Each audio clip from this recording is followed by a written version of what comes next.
Hello friends, ഒത്തിരി സ്വപ്നത്തിൻ്റെ ഇന്നത്തെ promo റിവ്യൂയിലേക്ക് എല്ലാ കൂട്ടുകാർക്കും സ്വാഗതം. അങ്ങനെ രാഹുൽ അഞ്ജുവിനെ കാണാനായിട്ട് വീട്ടിലേക്ക് വരുന്നു കേട്ടോ. അപ്പോഴത്തേനും അവർ പറയുന്നുണ്ട്, അതായത് മല്ലിയാണെങ്കിലോ അവിടെ ഒരു ആണ് വന്നിട്ടുണ്ടെന്ന് പറയുന്നുണ്ട്. കാരണം ബൈക്ക് അവിടെ ഇരിക്കുന്നുണ്ടെന്ന് പറയുന്നു കേട്ടോ. അങ്ങനെ ധനപാലിനെയും വസുന്ധരനെയും അതുപോലെ വിവേകിനെയൊക്കെ വിളിച്ചു കൊണ്ടുവരുന്നുണ്ട്. ഞാൻ കണ്ടതാണ്, അവിടെ ഒരാളുണ്ടെന്നൊക്കെ പറയുന്നുണ്ട്. പക്ഷെ അതിനകത്ത് നടക്കുന്നത് എന്താണെന്ന് വെച്ചാൽ എന്തായാലും അഞ്ജുവിൻ്റെയും രാഹുലിൻ്റെയും ആർദ്രമായ നിമിഷങ്ങളാണ് കേട്ടോ കാണിക്കുന്നത്. കാരണം എന്ന് വെച്ചിട്ടുണ്ടെങ്കിൽ അവർ ഒരുപാട് സ്നേഹിക്കുന്നവരാണ്. അതുകൊണ്ട് തന്നെ അതിന് ശേഷം തന്നെ വസുന്ധരയാണെങ്കിലോ അബിയെ വിളിച്ചിട്ട് പറയുന്നുണ്ട്, അതിനകത്ത് ആരെങ്കിലും ഉണ്ടോ എന്ന് ചോദിക്കുന്നുണ്ട്. ഇവിടെ ഒരു ബൈക്ക് നിൽക്കുന്നുണ്ട്, അവിടെ ആരെങ്കിലും ഉണ്ടെങ്കിൽ ഇന്ന് 4 എണ്ണത്തിനും ഇവിടുന്ന് ആട്ടിയിറക്കാം എന്ന രീതിയിലൊക്കെ പറയുന്നുണ്ട് കേട്ടോ.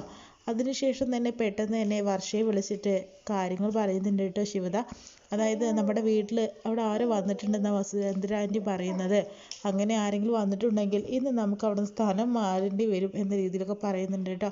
എന്തായാലും അവർ കാണുന്നതിന് മുന്നേ രാഹുൽ ഇനി എങ്ങനെ രക്ഷപ്പെടും എന്നുള്ളത് എപ്പിസോഡിലൂടെ തന്നെ നമുക്ക് കണ്ട് മനസ്സിലാക്കാം കേട്ടോ. ഇത്രയും കാണിച്ചുകൊണ്ട് ഇന്നത്തെ പ്രമോ കഴിയും.